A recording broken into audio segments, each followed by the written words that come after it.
Hold on, I remember you were saying court of public opinion and all that. Why guys, we're out of time. But yeah, sorry, I want to mention that Juicy's lawyer has come out to say they are not going to pay that money that the Chicago people are asking for, and I'm still watching that space to see how this will play out. But she's come out to say they are not going to pay any money. Yeah, and that if they ask for the money, like everything is going down. And that if they ask for the money, he's going to ask for everything to be public. So everything is now Donald Trump is not. We're out of time, guys. We're out of time. And with that, we wrap up on the program this morning. Don't miss the afternoon edition, as we may be having quite an interesting guest. We'll be telling you who that is during the afternoon episode. Until then, a big thank you to my co-anchors, Elsie Ife, the entire production team, our stylist, Kudi's Empire, and Liz Harrison. I'm Tokumbo Taiwo saying thanks for watching and have yourself a great day.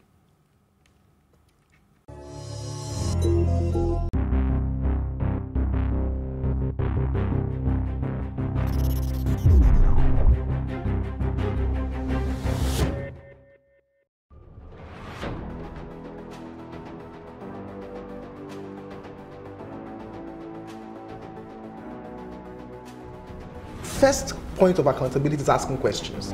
Hello and welcome to Plus Sports and Plus TV Africa. I am Udoka Njoko. Hi everyone, welcome to Plus Training.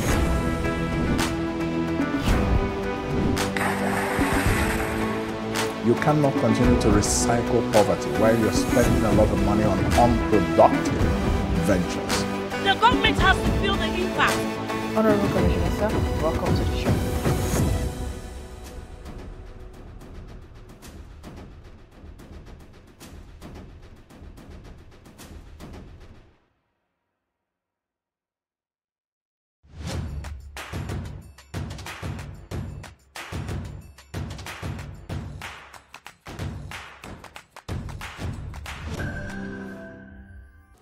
Improper refuse dumping has become a common sight.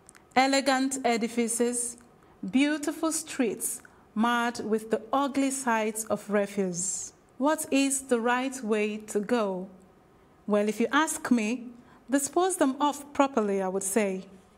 We shall call him Abdullahi. He is a waste collector. People like him help to collect our refuse and make our environment cleaner. But just where does it end? This is the final destination. On the one part, our immediate environment is clean. On the other hand, it poses a different form of hazards. This explains why the government-assigned waste collectors would refer to people like Abdullahi as causing black spots, meaning they actually dispose refuse in places not allocated or specified for the purpose. Apparently, Abdullahi's way may not be the answer. What has government done? Provisions have been made for the most part for waste collection, at least from what we see around.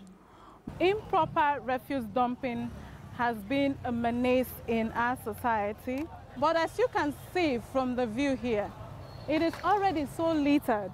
Look around me, my surroundings, look at the gutters. It is all littered. Has this become a situation that is normal? Have we become so used to dumping refuse, so much so that we do not care anymore?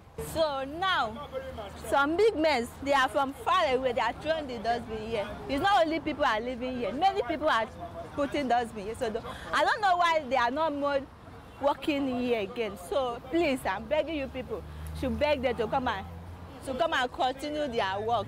This refuse here is causing a lot of problem.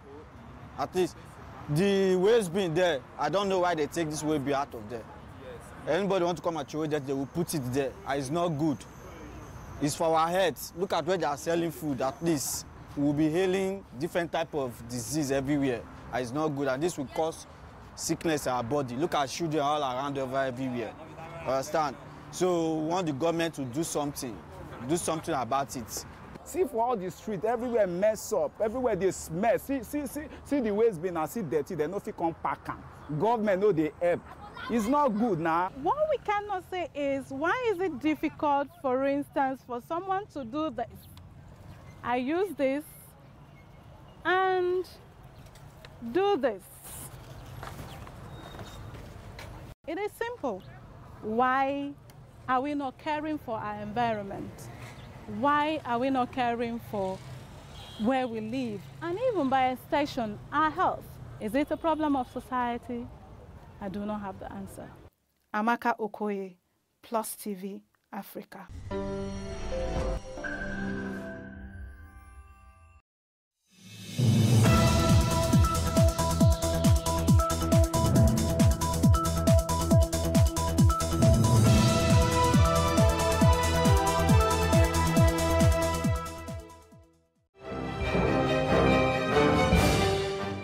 All right, so country people, now good morning. I thank Una Wembiso na take join us on News on the Hour for Plus TV Africa.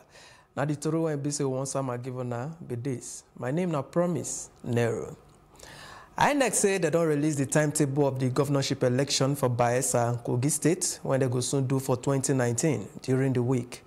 Now, the chairman of the Independent National Electoral Commission, INEC, Mahmoud Yakubu, talked this one on Monday when he said show face before the joint body group of the National Assembly on INEC for the budget defense session. Yakubu said this year they go do the two end of tenure election, enter the office of the governors of Kogi and Bayelsa State. He can say he want to use this opportunity to talk how INEC will release the timetable of how they will take run the governorship election matter for Kogi and Bayelsa State. Yakubu said they don't release a total of 45.5 billion as a budget for the joint body group this 2019. When that kind 21 billion now for personal costs, the overhead cost and capital expenditure now 4.2 billion and 1.6 billion as the hot. According to Yakubu, for 2019, joint body group say make them give them 21.8 billion to cover salaries of 16,455 career employees of INEC and 51 political office holders. When we say come make all the number of every when we say that they work for the election matter be 16,506 for 2019. They break the personal cost to two parts. One are the salary of 17.5 billion, and this one joined for the social contribution, national health insurance, contributory pension, and employee compensation of 4.3 billion. The joint body group, they say they want 17.7 billion under the electoral expenditure to cover the one where they say they want to monitor the party primaries, convention, voter education, stakeholders, meeting, legal expenses, and other things then. He said at the same thing when we say the joint body group get for 2018 and saying that just small, it take past the one when we say they get before for 2017.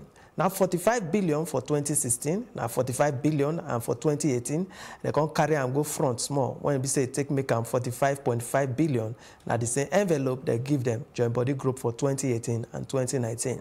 He said for the 2018 financial year, they give them better money.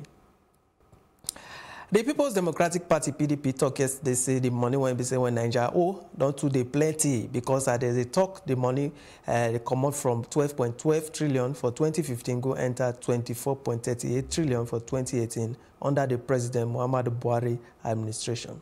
For one matter when we say their national publicity secretary Kola Ologbodiyan put for grant, he say he pay now where we say this government just they borrow money anyhow with plenty tax when he join.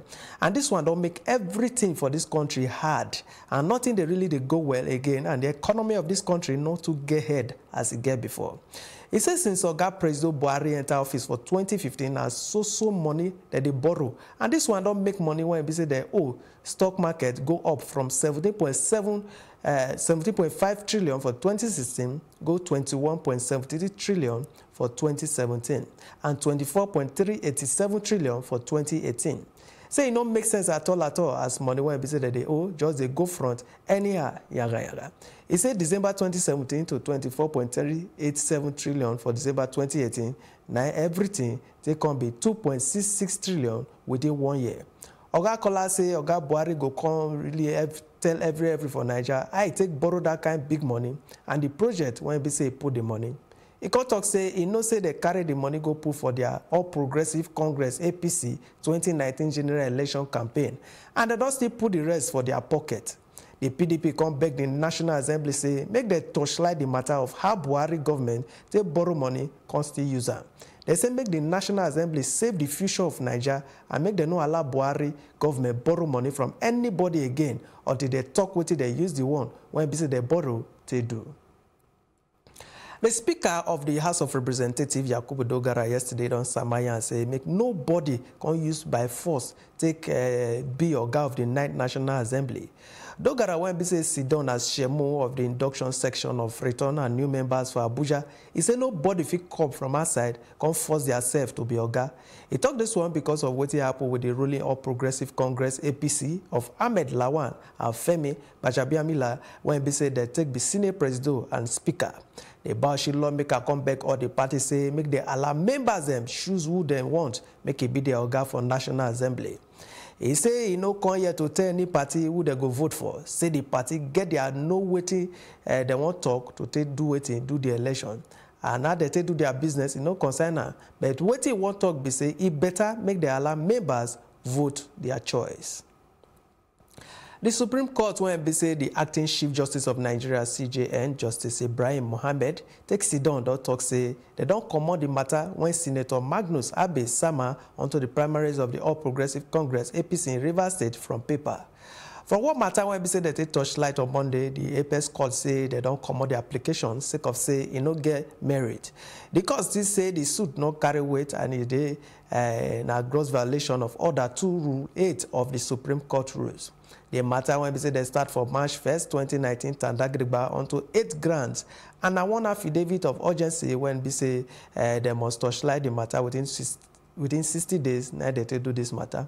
Senator Abe when we say be one of the Oga for APC for the state, won't make the court make final yarn for the legality of both direct and indirect primary polls when we say they do for the party for 2018. Oga President Muhammadu Buhari on Monday meet with one joint body group for Dubai, United Arab Emirates, where he take say make the come invest for Nigeria. Femi Adesina when be say be Oga of Presido, special advisor for media and publicity. Now I talk this one for 1 year inside Abuja on Monday. He says Sheikh Hamed Al Maktoum, when he say be member of the Dubai ruling family, one private investor and member of plenty boards of companies, both the one when he say state gets and their own. Tell Oga President say he want come and arrange one big power plant for Lagos, and they don't plan how they go to do this worker. Additional Costi talk say the Shemo of Lulu Group, when they say they get plenty supermarket for Middle East and Asia, Yusuf Ali don't tell Oga President Buhari say the company when they say they get their headquarters for Abu Dhabi, get like that kind 164 supermarket and shopping malls. As Ali take talk, the group employed that kind 50,000 people, and they come here and say the company get mind to come work with Nigerian farmers so that if you use local produce, take arrange better food security. They say fire don't burn some part of the Sam Mbakwe airport of Owerri, Imo capital, and at that kind 2 o'clock on Monday afternoon this one happened. The director of the State Fire Service, Jeffrey Okorafor, when he say the call, now he talk say na electric wahala cause a fire. He can't talk say the fire for not reach the way it reach, if to say they get better equipment, when he say they fit take quench the fire for the state. Okorafor say na the VIP lounge, now he say the fire really catch wella, and also it spoil plenty things for there. Mrs. Henrietta Yakubu, General Manager Corporate Affairs Fund, confirmed the matter yesterday for Lagos. Yakubu said the fire started for that kind 2 o'clock, but the officer of the Aerodrome Rescue and Firefighting Service Department now stop him as the fire takes show. They say now 7 people they died for one bank robbery when it happened for Doani inside those local government area of Ondo State. The robbers when they say that they like 11, now they go thief for the bank, and also they carry plenty money run. People when they say they buy for the palaver and a police inspector, 2 staff of the bank, 2 customers when they say they withdraw money from the ATM, and 2 other people when they say they did the bank area. They don't rush 5 people when they say they get serious wounds or go to General Hospital, Ido, and men of the Nigerian Army don't arrest one of the thief when they say they go thief for Idoani Bank. Now the vigilante soldier catch him as they run. Now 11 robbers raid the bank for that kind 2 hours. When they say they take by 6 people because they carry plenty money to run.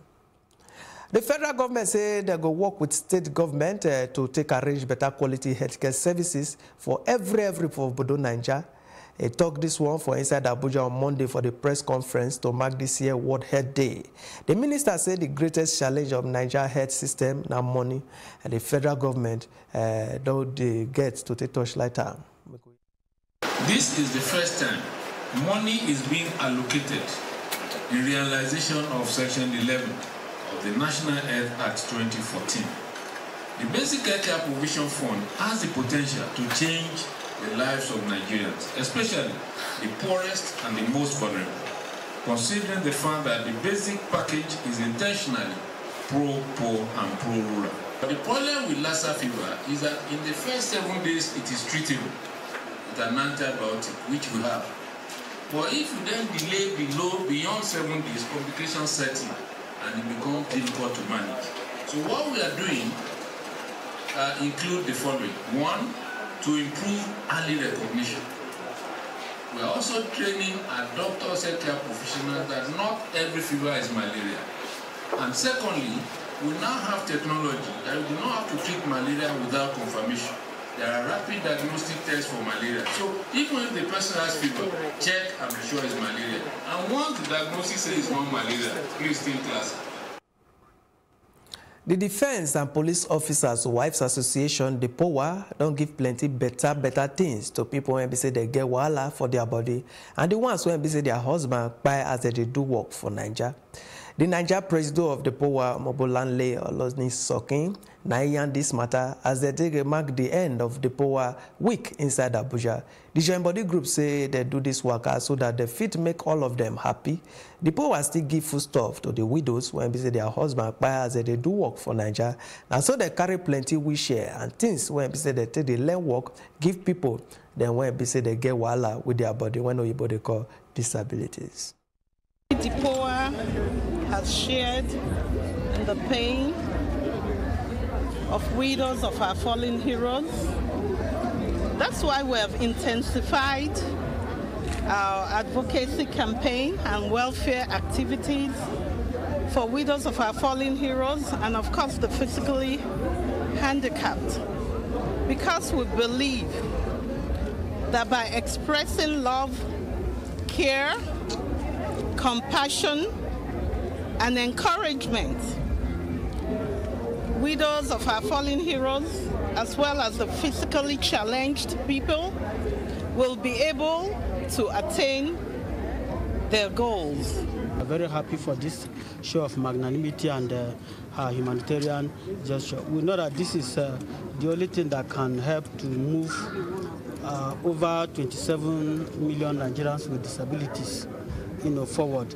And we use this occasion to call on all Nigerians to emulate the kind gestures of the wife of Chief of Defense Staff, because we believe that that is the way that we can say, yes, people with disabilities are being carried along in national development. The Braille machines will go a long way in helping the students to take down their notes, and the Braille papers there. These are things we lack in this country.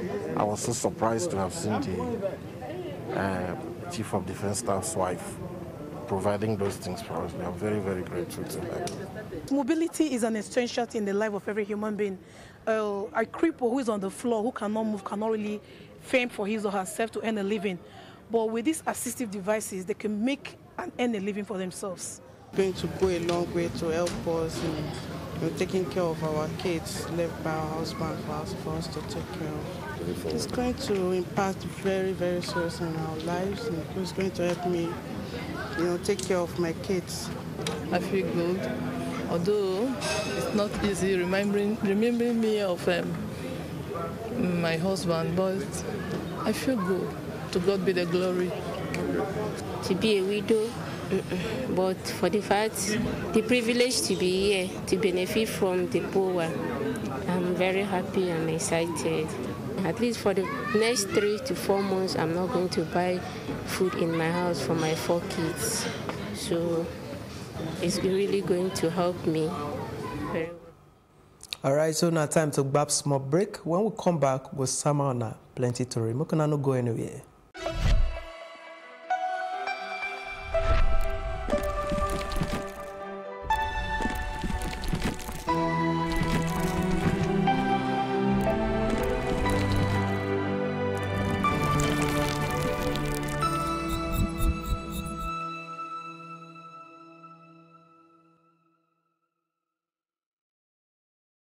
Let's see that kind, at least 2,800 people don't use their leg till run 440 come up from the fight when it happened near Libya capital, Tripoli, as UN TikToker.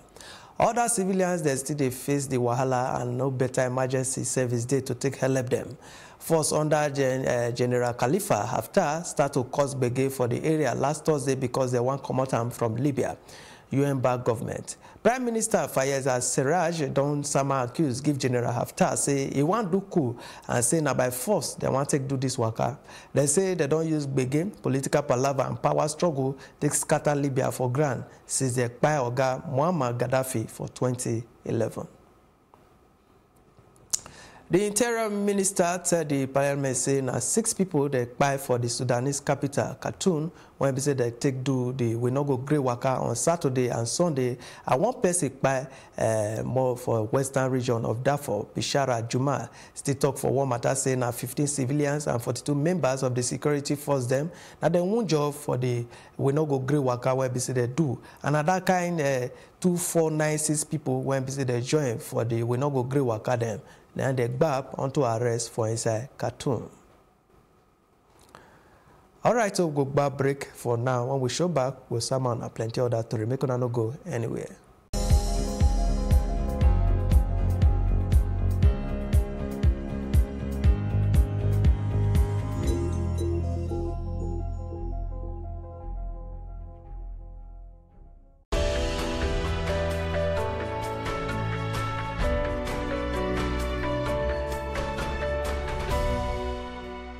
One Hong Kong court don't talk say 9 Oga of Hong Kong 2014 joint body group dey guilty on top the charge of one we no go gree waka when they say they do.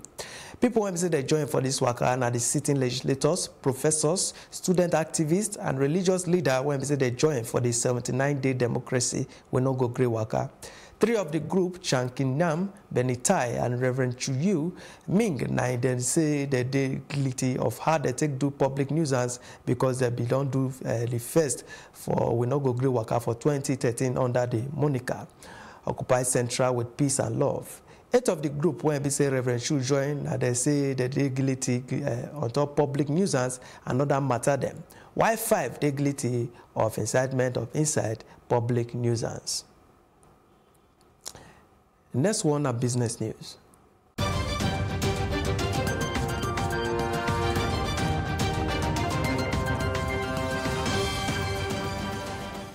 They say the Shemu of the Rice Processor Association of Nigeria, Mohammed Abubakar, don't talk saying that kind 20 million bag of rice. Now they don't use why you take Colombia enter the country for 2019. And this thing don't put rice farmers for tight corner when they say no good for them. Oga Abubakar don't say make government shook mouth for this matter to save small-scale rice farmers them so that everything go their way. Nigerian rice processing company are shutting down because of their inability to get market access. We cannot compete with smuggled rice in terms of pricing. So most of our members are shutting down now. As I'm talking to you, more than half of the millers are not producing. Those who are still trying to produce are producing in minimal capacity just to keep the mill running. Investors in Nigeria have made enormous financial commitment in the rice subsector.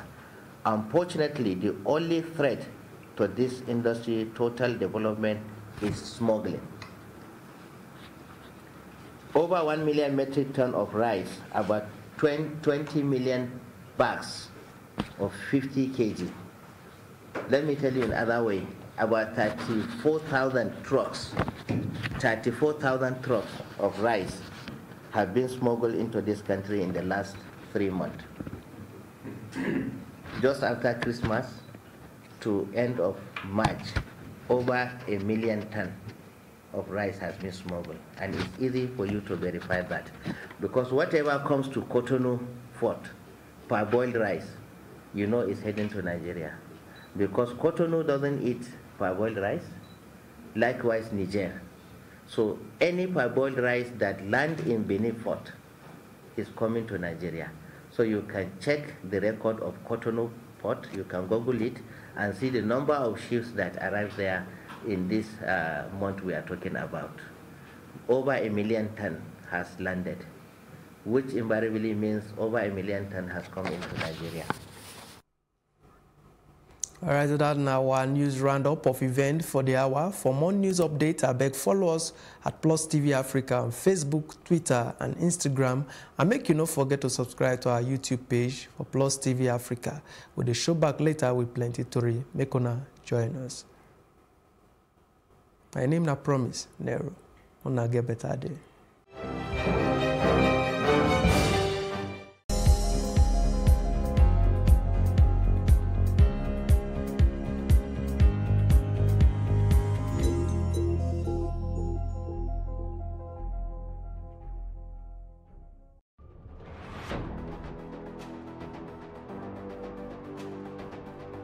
A lot of the jobs that exist today will not exist in the next 10 years. 10 years. When I see people today shouting, we're not too young to run, we are ready to run. Ready to run to where? The people of excellence are, to a certain extent, being held ransom by idiots and bandits. Once you are in government, you believe everything you do is right. And once you are in opposition, everything the government does is wrong. And so it's time for us to take over power.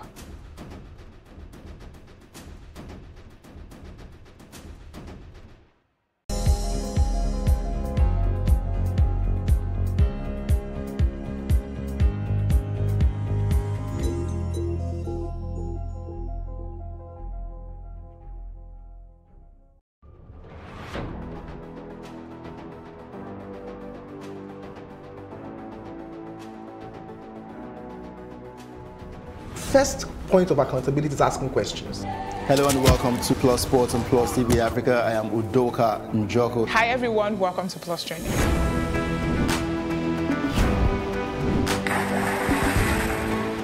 You cannot continue to recycle poverty while you're spending a lot of money on unproductive ventures. The government has to feel the impact. Honorable Commissioner, sir, welcome to the show.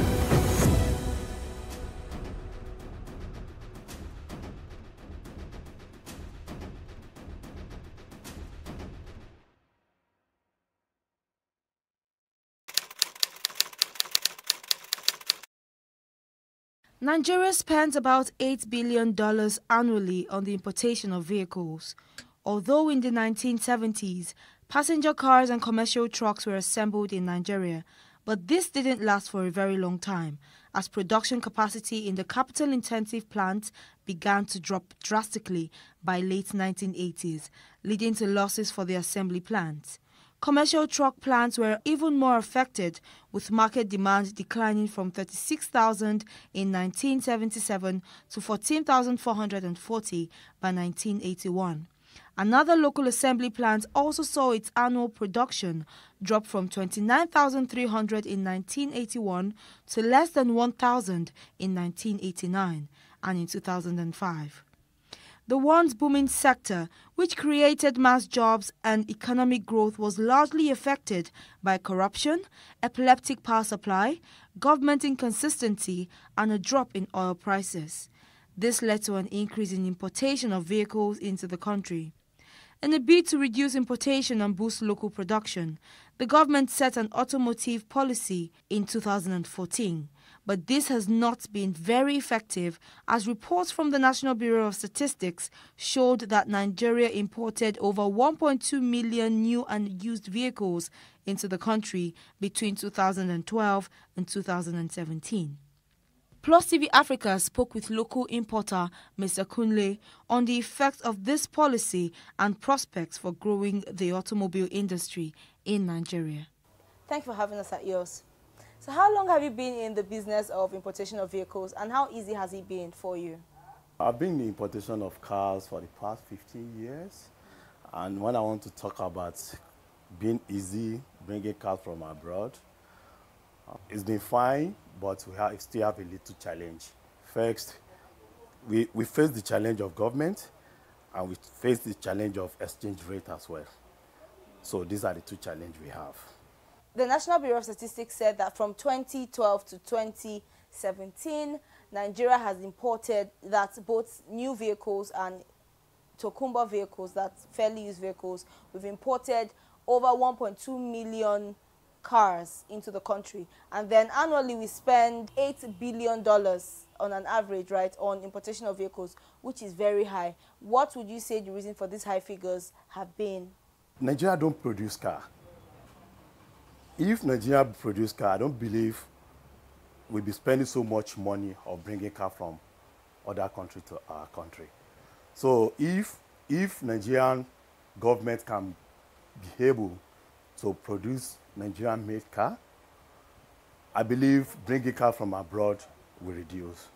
And following the auto policy, which said that for new vehicles, the tariff on it would be 70%, and then the tariff on fairly used vehicles would be 35%. How did it affect your business? Did it affect your businesses in any way?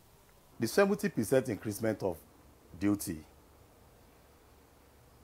the only area I can say it affects our business is because the average Nigerian, the average Nigerian camp that buy car from us, they don't buy like the way they used to buy because of the prices. When we bring car in, the car we sell for, like, for example, initially we used to sell this Corolla 2004 model for 1.4 million naira, but when the increment goes for 75%, the car go higher to 2 million naira. So, and as I said, the little Nigerian guys, men, women, that just start their life, that want to get family car, they go for Corolla, easily using car, you know, but they cannot afford it because of the tariff. The only help I can tell Nigerian government to do for us is to please reduce the tariff of the importation. In a bid to address the deficit in the economy, the Nigerian government initiated the National Automobile Industry Development Plan with the aim to attract foreign direct investment, curtail the dependence on importation of vehicles, and promote local production of automobiles. The introduction led to an increase in import tariffs for vehicles, attracting international car manufacturers and leading to the resumption of small-scale vehicle assembly. Although Nigeria boasts of having the first made-in-Africa automobile brand, Innocent Motors, importers like Kunle still think it is not readily available for purchase. If you are telling me about Nigerian-made car now, I can't tell you where the office works, and I cannot even tell you I've seen one of the car. I only see it on the internet or on television. So that's the only thing I can say. If the man in question can be able to produce the car much for Nigerian to see, and he has a shop for it, a showroom for it, for people to come and access, to come and feel the car, I believe Nigeria we patronize Nigerian-made car than bring a car from up. Because one, I believe it's going to be cheaper than buying from abroad. Second, you are not exchange naira to dollar to bring new car. So it means you are buying a Nigeria used car with our naira. He spoke on ways the government can be of help. So how do you think the government can support importation of vehicles and also rejuvenate the already existing manufacturing plants that are in the country but are not fully operational? If Nigerian government can say, okay, today we want all the government officials to be using Nigerian used car, Nigerian made car. So I believe it's going to even increase the level of production of Nigerian made car. We have the Ajaokuta steel company, and I know that steel is a very important part of car manufacturing. How well do you think we've been able to maximize this potential and resource that we have here in Nigeria? After Nigeria now, I don't think they know about what is called Ajaokuta. Even though they know about Ajaokuta, what did they produce? Nothing. We don't know. You understand? So government need to create awareness in everything they are doing so that the youth, okay, for example, some will say they went to school to go and read engineer, mechanical engineer. By the time they come out, nothing to show up on a mechanical engineer. They'll find themselves doing something else. And Ajaokuta still is there. So what's the company for? Is it not for the children that went to school to go and read engineer, to go there to go and do something? So everything still bounce back to government. If government really serious about the Ajaokuta stay, I believe Ajaokuta will produce a lot of things in this country. And many youth of this country will get something to do.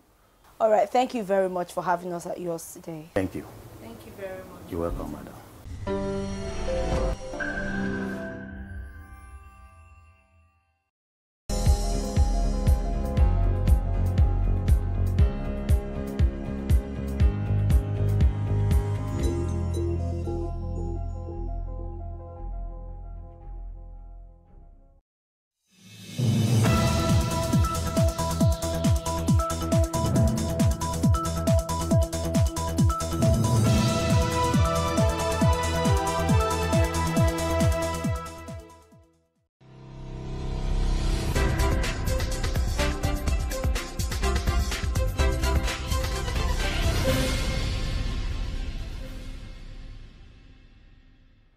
Hi friends, it's been a while. Welcome to another episode of Ladies Talking Business.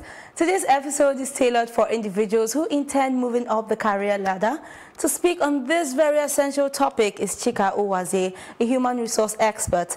Chika holds a master's degree in strategic human capital management from Georgetown University. I'm sure she would not mind me calling her the career queen. Stay tuned, guys.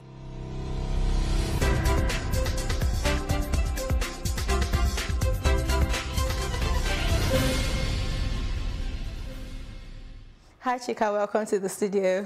Thank you for having me. It's a pleasure. I've been waiting for you to come join me at some point. Thank you so much for taking out time. Yeah, so I know that you were accepted in virtually all, the companies that you applied to right out of college. It's not something that is very common, in our world of today. Was it because you had some kind of intellectual fecundity, or what exactly was it? What was the spark? I would say I'm a researcher. That's always been my core, is researching everything I do. And so when I find a company, what I've realized is that it's not about simply just the resume, it's about how you present yourself. So I actually recently shared on my Instagram how I got my first job. I researched where I wanted to work, the Rosa Whitaker Group. She's an amazing woman. She's done work with Bill Clinton, and she's doing a lot of work on Africa. And I was like, oh, I have to work at this type of company. And I did research on her, and I found out she's in the same women's club as I am. We're both in the same sorority. And so I found a coffee tea mug that's very, it has like specific roses that's specific to our women's club. I put the resume in there and I shipped it off to her. Like that? Yes. In the mug? Yes, in the mug. And then, of course, a week later, her team reached out to me. It's like, who is this girl who sent me this resume in a coffee mug?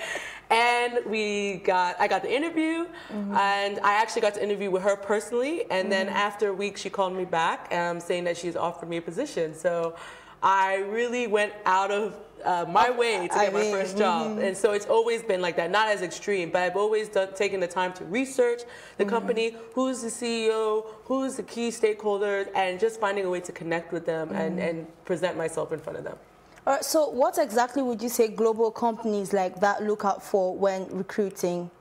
Yeah, so I would say a couple of things. I think a couple of years ago, people really cared about where you went to school, and I think that somewhat plays into it. But to be honest, it's about skill set, and we get a lot of resumes because I've been a recruiter for 10 years, so we get hundreds of resumes, and we only have 10 seconds on each resume. And so 10 seconds? 10 seconds normally, yeah. You normally just quickly glance and say, okay, do they have everything? And number one, if you don't have the keywords, if you don't have specific keywords they're looking for, let's say we're looking for a developer, if you don't see full stack, PHP, .NET, these are very specific coding language to the job. A lot of people glance over that, and then they spend too much time talking about, I did this task, I did this task. They don't get really into the result. Because at the end of the day, a company is looking at, okay, I hired this person, how are they going to help my company grow? And so if you're not really showcasing that on your resume, then you're just going to be in the pile with everyone else. So it's really just about taking time to show, you should hire me because I'm the best person for the job. And it's really looking or taking a step further than most applicants. So it's basically not just about, trying to reduce the unemployment rate, but you also need to be a value-adding person in the company. Yes. Oh, true. And then I know that you also, review resumes. What is that one mistake or a lot of mistakes you think a lot of job seekers, have every time? I see lots of mistakes.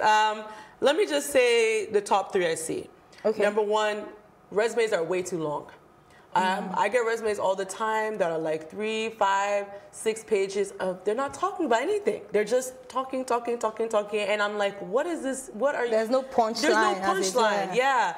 And the truth is, I said this before, if you are not a PhD candidate or have received a PhD, your resume should never be longer than 2 pages. So that's mistake number 1, too long. 2, typos. I mean, I will see different tenses on your resume. I would see dots, commas, different font sizes. I mean, I've seen it all. So just... Is there like an ideal font size or an ideal, you know, text? I would say a 10.5, 11 points is pretty good. 12 is the largest you want to go. And I would say like the basics, so Times New Roman, Calibri, Dahoma, those are very basic fonts that don't look too crazy. And then I would say the last mistake is lack of customization. And so we were talking about this earlier where people just send a resume that has nothing to do with the job description. It's like, I just want that job. That's what kind of job do you want? Anything. I'm fine with anything. I don't have a job right now. Just give me the job. And all the time, sometimes I follow up with a candidate. I'm like, do you actually have the skill for this job? And they're like, no, but I just think I can do it. No, I don't want to hire someone that says they can do it. I want to know you can do it. Yeah, so that's the top 3 mistakes I see. All right, so sometimes some people say, well, I got the job now.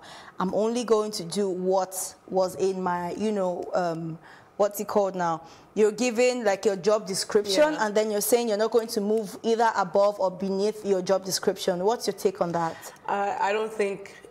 I think you're going to be stagnant. So you may not be doing anything that will get you fired, but at the same time, if you're looking for a promotion, I think everybody every year should be looking for an increase in salary. So if you now come to the boss and say, oh, I want an increase in salary, they're going to be like, what did you do? Like, what did you do to wow me or to go above and beyond? A lot of millennials, I think, are moving faster into managerial roles. But if you don't position yourself to do that, then no, you're never going to be promoted, or it's going to be hard for you to switch out to a different company.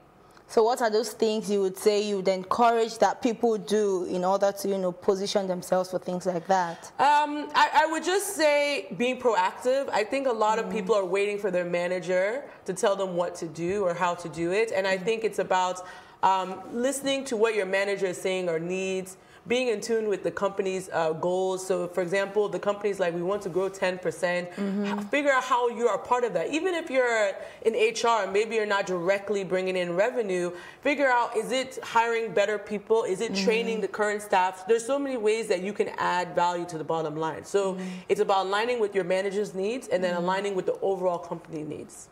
So what are those soft skills you would say that a lot of people lack and it affects their productivity in the workplace? What would I say? I think, I don't know how else to explain it. I think a lot of people lack just basic human interactions. So for example, asking your manager how they're doing, how they're feeling, what's keeping them up at night. You know, because when one of my employees asks me those things, I'm like, wow, you know, this person's thinking about me. You know, they care. It goes beyond their paycheck, you know. It's beyond just paycheck. So just add a human touch to your everyday job. I think that's important than, you know, just the basic, I can do this, I can do that skill. Because to be honest, I know a lot of managers that are like, I don't really like that person. You know, and they say it out loud sometimes when I'm speaking to employers. So I think just having human interaction, asking how someone's doing. If you notice they're feeling off, maybe, you know, you don't have to probe too much, but just like, oh, you know, I noticed you looking different. Thing. Yeah, just seem like you care. I think it's very simple. Because, I mean, some people feel like, well, I'm not paid for that. If I'm not being paid for it, then there's no need asking, right? Okay, so basically, I'm new in my job role, and then I want to move from point A to point B. How would I do that? So one thing I always do when I get into a new role is I sit down with whoever I'm working with, and I ask them, what is your idea of success? What does success look like for you in this role? And a lot of times, sometimes managers don't even know what that is. So it gives them a chance to really think about it. And they basically are giving you gold on a platter. They're telling you exactly, these are the things I think look successful. And then it sets yourself up You can take time to research it on your own. Maybe there's a skill set they're expecting you to do you don't really know. I tell people, Google is your friend, YouTube's your friend. It will teach you all those things. And I also say, take courses. So for example, I never been, you know, originally a social media person. I didn't formally train in it, but I've done a lot of YouTube or watched a lot of YouTube videos to learn about how to create content, how to use tools like Canva, and so now I have that skill set, right? So I think when you talk to your manager and ask them what does success look like for you, then they can give you that feedback, and then you can now take it and now create your own way of being successful in that role. All right, thank you, Chika. I hope you've been taking notes, as this has been a very informative conversation. We'll take a quick break now. When we return, we'll continue with the conversation. You are still watching Ladies Talking Business on Plus TV Africa. We'll be right back.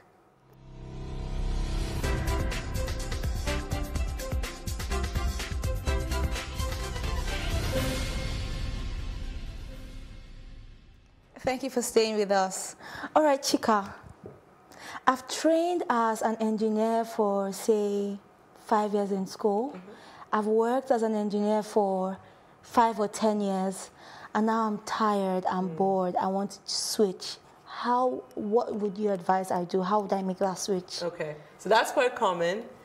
That's probably the second most requested question I get in my Instagram DMs. Really? All the time, like, and it's funny, they literally say that, like, I was doing this for so long, I'm bored, it's not challenging. So even I've done probably 3 career changes, so it's more than possible to do it. So I can talk about my own and then go into the engineering. So I actually study psychology, and when you study psychology, you're either supposed to go into HR or become a psychologist. Or it's kind of a mix where it's called industrial organizational psychology, which is the design of work. So those 3 choices, and I decided to go into HR. So I did HR for several years, but it's funny, I don't know if it's because my dad has always been into tech. I always had this interest in tech. So for several years, I did things for free, and that's tip number 1. So as I was working as a recruiter and different HR stuff, I actually started joining these tech communities. So there's one called Silicon Africa on Facebook. So I joined that community. I started learning, figure out who is who, what they're doing, started communicating, being very vocal about my interest in learning. I started going to tech meetups, so understanding what companies are doing, what's the newest, hottest thing in tech.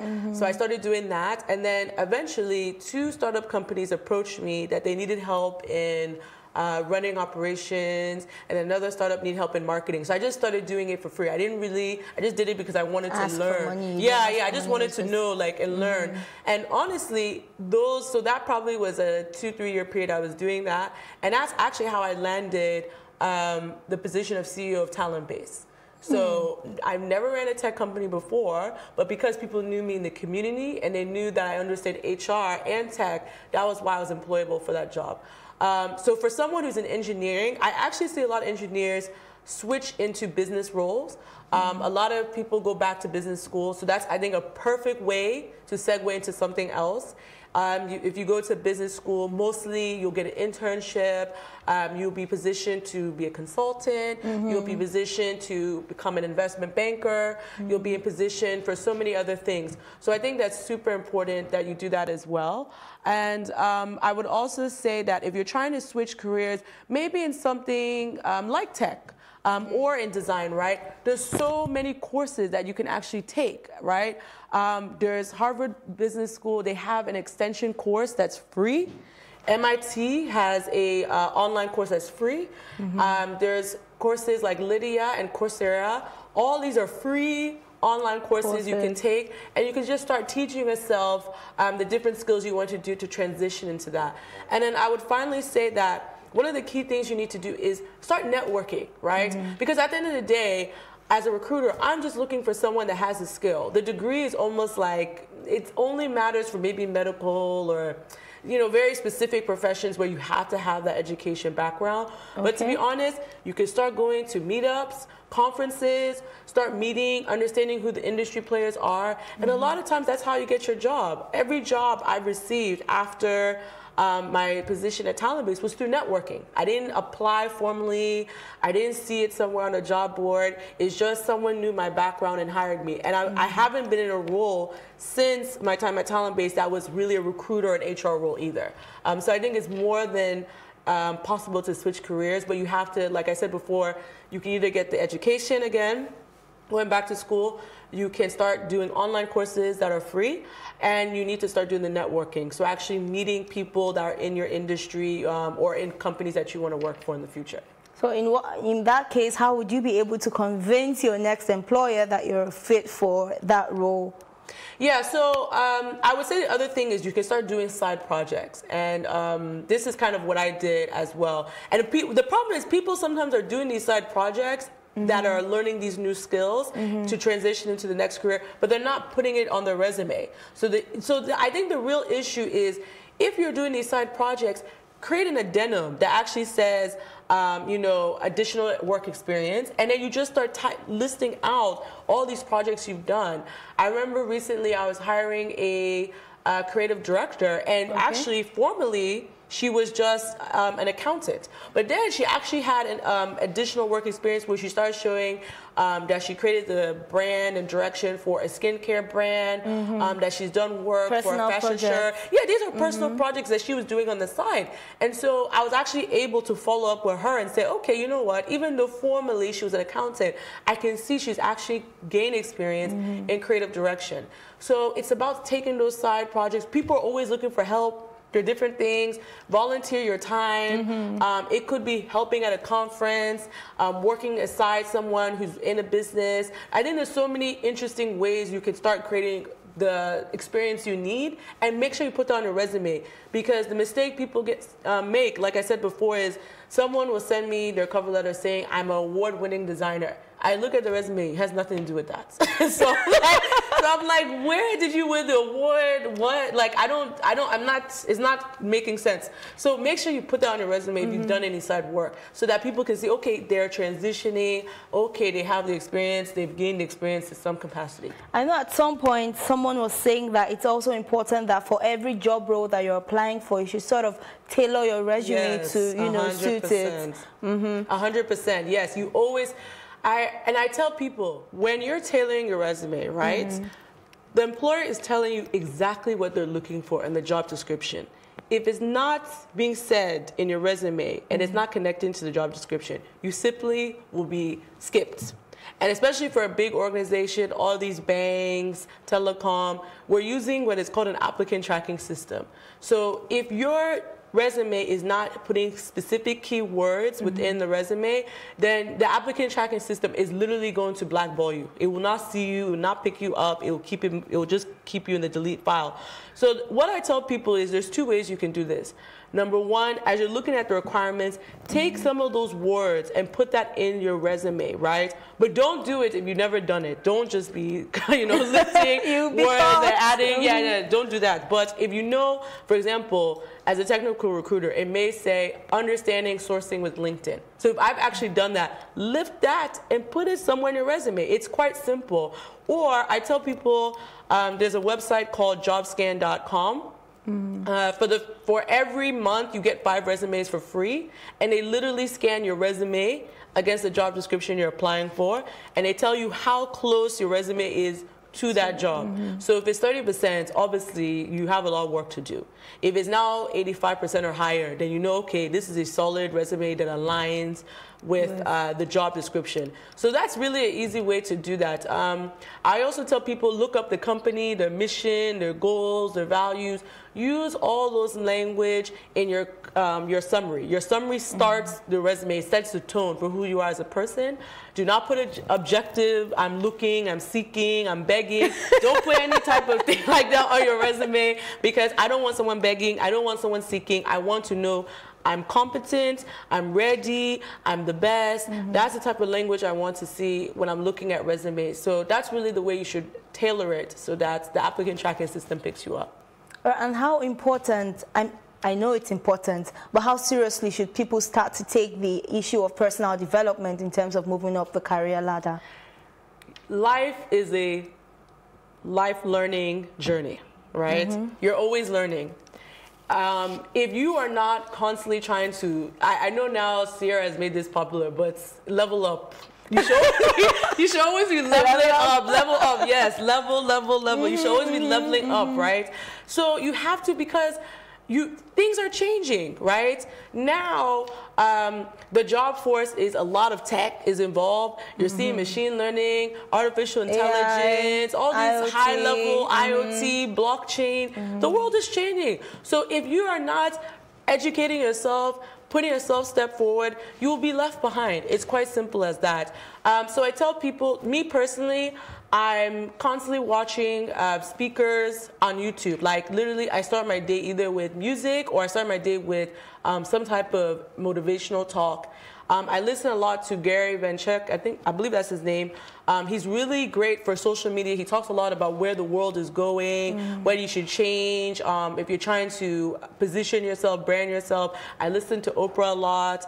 Me too. Yeah, she's amazing. So I'm constantly listening because that informs me. Okay, how do I, present myself better? How do I network better? People see me and they think I'm an extrovert. I'm actually not. I'm what do you consider an ambivert? So I'm mixture of, I can be an extrovert, but a lot of times I like my alone space, right? So I'm always learning, okay, how do I push myself out of my comfort zone? Depending on where you are in your life, it's good to get a career coach. I've had a career coach and she's given me some breakthrough. Like she really, taught me some really key life skills as I'm trying to become an executive in different roles and running my own business. So if you can afford one, they're not cheap. but if you can afford a career coach, a life coach, I think that's great. In Nigeria, there's tons of events for personal development. There's She Leads Africa for Women, Bloom, Wimbis, to name a few. I met you for the first time. Exactly, right? So there's tons of events where you can get knowledge, meet with people, learn from them. And I also say, finally, when it comes to personal development, I think a lot of times your tribe, so the people that you surround yourself with, that's where you learn a lot from. They always say the 5 people around you are the person you become, right? Exactly. So honestly, in the past few years, I've been paying attention to my tribe. I've been looking at who's around me, what type of people am I associating myself with, and honestly, having key people around me has helped me so much. It motivates me, it inspires me. So I think that's all about personal development as well. All right, so finally, one has been, this time around I won't say me, but one has just been laid off from the person's job. How would you say the person should manage such a situation? Yeah, that's not easy. And, honestly, it depends on the company. So if they laid you off because they can no longer afford you. Normally, they should give you a severance. So that's number one. They should give you some type of package where for at least a few months you're taken care of. Now, ideally, you would have saved up for a bit so that worst comes to worst, you're okay for the next few months. Because I do think that if you're laid off, and if you've been constantly updating a resume, networking, doing those things you need to do just so that you always have a nest, then it shouldn't take longer than 3 to 6 months, honestly, to get a new job if you're doing those things. I would also say if you're laid off, honestly, in Nigeria, there's so many, I would say, business opportunities. And it doesn't take much. It could be take a skill you have and start teaching people. I've seen people lately teaching people about how to finance, investment, teaching people how to, I've been doing resume editing as well, so that's a service. So find a way a service you can offer for people. You can take a position such as potentially maybe being an executive assistant for a CEO. A lot of people mistaken that position. It's actually a very powerful position. So look for ways that you can do some services, some ways that you can start earning extra income. To be honest, before you even get laid off, you should always have a side income. I think so. I don't think you should rely 100% on one income. Because if you do, then you're SOL, as they say. You're SOL. So just find services, so something you can offer to people that they will pay you for. I think that's kind of the best way to manage time. I think getting laid off, if you can, that's the best time to either get a career coach, or if you have the bandwidth, take a course on something, a new skill you can acquire, so that you can position yourself for a different type of position. Because if you're laid off, you also have to ask yourself, is the industry I'm in dying? Is the career I'm in dying? So also ask yourself, is this a time to switch careers as well? All right, while you mentioned financing, lastly, some people usually struggle with having to ask for a pay raise. What's your take on this? So to get a pay raise, right, you can't expect your manager to remember all the things you've done for them. Because the first thing they want to do is, we don't have the money, we don't have the budget, you know. So that's the first thing that they want to do. And it's actually, as controllers of costs, that's what they're supposed to do, technically, right? Unless it's the annual raise, then that's a different conversation. How you manage that, though, is, as I said earlier, when you ask your manager or your boss, what does success look like in this role, right? Use that as a way to start documenting every milestone you've done. Every milestone you've completed, write it down, document it. Maybe you have KPIs. Check within your KPIs and say, okay, I've been achieving these things. Or the last thing is, when your manager thanks you for something, oh, thank you for that thing you did for me the other day. Or, oh, you know, I'm so happy you went above and beyond. You know, that's that thing, we really needed help there. Start writing all those things down so that when you have this conversation with your boss or your hiring manager, and they start saying, we don't have the money, you'll just pull out your documents. This is what I did. This is what I did. And then they'll be like, wow, you know, okay, you did. So now it opens the floor up because now you're showing yourself, I'm valuable to you. So if you don't give a pay raise, I am more than likely to walk out the door, right? And to be honest, any employee that's valuable to me that I've employed, I want to keep them. So anytime my employees have come to me and say, oh, you know, I need a pay raise, or I'm dealing with this challenge, and, you know, other companies are making offers, if I really do find them valuable, I try to find a way to do that raise. So a lot of times, to be honest, if the boss is really not that inclined to give it to you, it's because you haven't shown your value, which is really important. And if you can't, if they can't remember your value, then you have to articulate it for them. You have to show them, this is the value I have. So this is why I always say go above and beyond, so that when you ask for a raise, if you do a negotiation, then it's easy. Then for them, it's you know, why not? Even if it's 5%, something, you know, just to show appreciation. All right, thank you so much, Chika, for joining me in the studio today. All right, thank you for watching. I remain your host, Irene Ubani. Thanks to my team, and remember, for more exciting and insightful content, do follow us on Twitter, Facebook, Instagram, and YouTube on Plus TV Africa. Bye.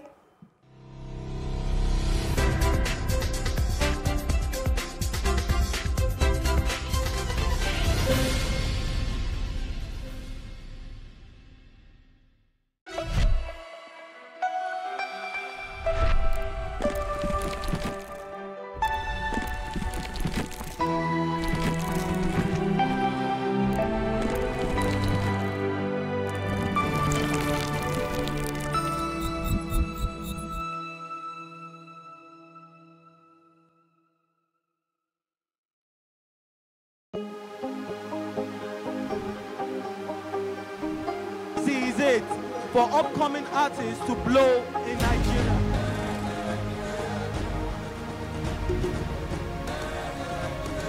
Welcome to Plus Trending. I am Buki November, your host, saying thank you for joining us on today's episode. Welcome back. It's tea time on Plus TV Africa. Practice makes perfect. I'm not perfect yet, but I'm a lot better than I used to be. He's a king. He's entitled to marry 100 if he wants to.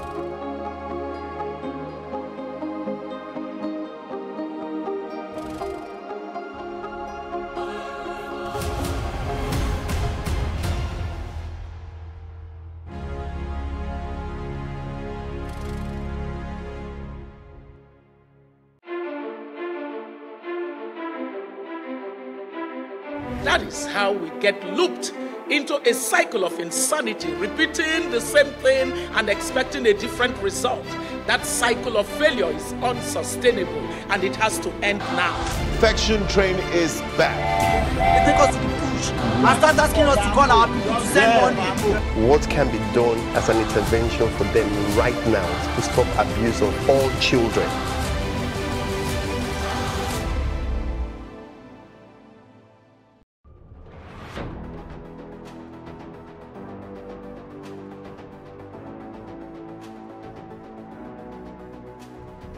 first point of accountability is asking questions. Hello and welcome to Plus Sports and Plus TV Africa. I am Udoka Njoko. Hi everyone, welcome to Plus Training.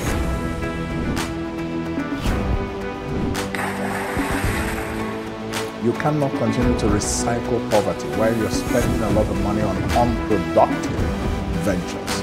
The government has to feel the impact. Honorable Commissioner, sir, welcome to the show.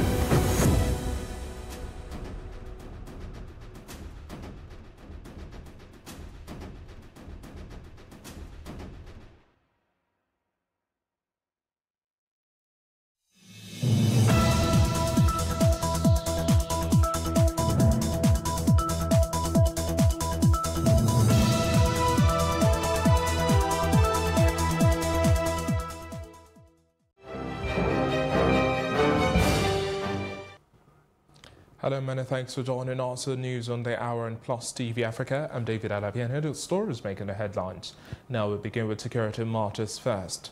The death toll of Nigerians killed in South Africa has continued to rise, with another 2 being the latest victims in an ongoing xenophobic attack on foreigners in that country. The latest victims were starved to death during xenophobic attacks in Johannesburg and Cape Town on April 5 and 6, respectively. The Assistant Public Relations Officer, Nigeria Union in South Africa, Nusa Odefa Ikele, confirmed the killings on Monday. Boni Uwoha, 48, from Uboma in Imo State, was starved to death at about 11:45 p.m. on April 6, 2019, in Johannesburg. According to reports, his assailant followed him from 152 Hay Street, Toffontein, and thereafter starved and killed him in front of his gate at Turf Road, Toffontein. Ikele said the killing had been reported and a case of murder opened at the Boyens police station in Johannesburg South. He said that another Nigerian, Goziem Akmeyi, also lost his life in similar circumstance on the 5th of this month.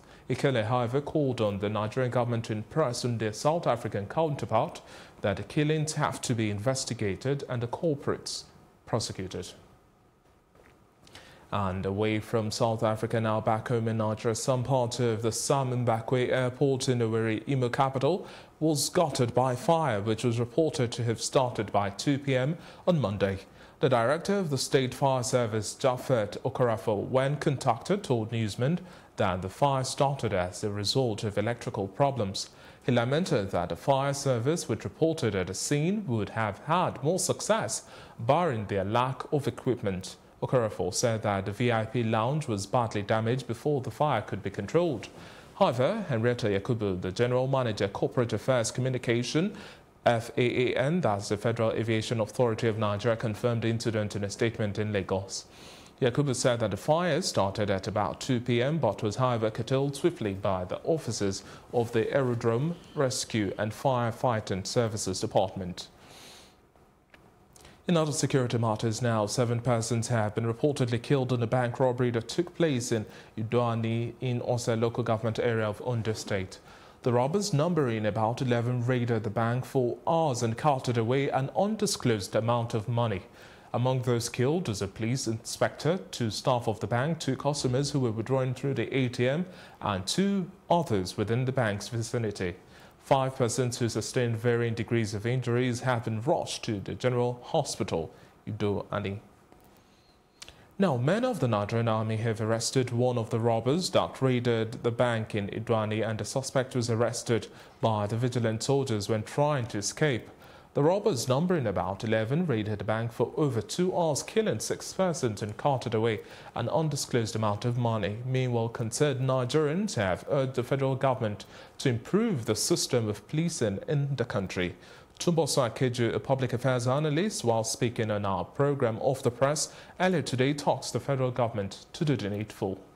I think we need to move into the 21st century method of policing and securing our society. Yes, Udoani might be somewhere that you refer to as not a major town or a major city, but I think it's a major town in Ondo State. Killing 7 people is a major news. It's a major news. I'm even coming down to the infrastructure, security infrastructure that is supposed to be available in places like that. Ondo State is an oil-producing state, so we understand, you know, the security peculiarities of places like that in Nigeria. So I'm saying we had the CCTV cameras because these robbers, you know, proceeded from a particular point before they got to that bank and blew it up. So what's the response time of our security? So those are the things that we need to look at.